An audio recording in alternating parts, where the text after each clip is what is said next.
Good morning, my friends. I'm out here in beautiful Jamaica. I'm loving it. I'm enjoying the weather. It's so nice and beautiful. This morning, what's really been on my heart is how important it is to really, really look at yourself and really look at the things that you're doing. And personal growth, it's essential.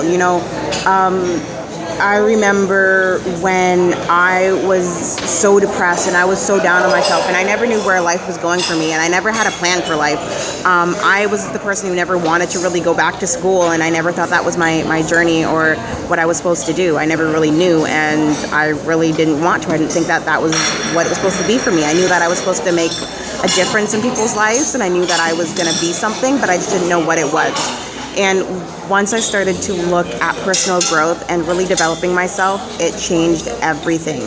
And with personal growth, it's amazing because you get to learn what you want to learn. You're not in a classroom, you're not learning all the certain things that your professor wants you to learn, but you're devoted to the smaller things. And one of my girlfriends just called me last night from Toronto, and she was telling me about how her team is a little bit of a mess right now, and they were having some struggles and they were having some challenges that they had to overcome. And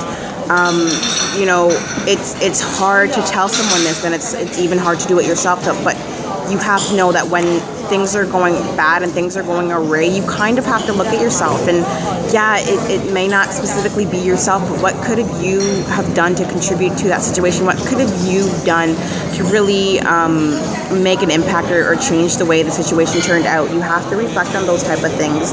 And that's the thing. People are going to respect you more for looking and putting the things on yourself. Like, when I think of my team, and we have a win. It's my team that has a win. It's not me. They're the ones out there doing the job. They're the ones out there pushing for a better life for themselves and their families. I'm just there to help them in any way that I can, but they're doing all the work. So it's in the same sense of when you guys are losing, you're not putting that on your team. You're putting that on yourself. You're taking that upon yourself, and you're strategizing. What could we have done differently? What could I have done differently? What could I have brought to the situation? You have to do that continuously, and that's going to make you a better leader, and that's going to make your team better. And they're going to look at you a little bit differently. They're going to look at you, and they're going to respect you a little bit more, because you could have, when you point. They say it all the time. When you point one finger away, there's three fingers pointing right back at you. So remember to look at yourself and remember that personal growth. You have to do it every single day. You have to be devoted to yourself, and you have to be devoted to making a better tomorrow for yourself and your family. And if you don't have a family yet, and if you don't have what you want yet, keep working towards it, because it's going to happen. Live that life of expectancy, because if you expect it, it's going to be there. Before you know it, it's going to be right there in front of you.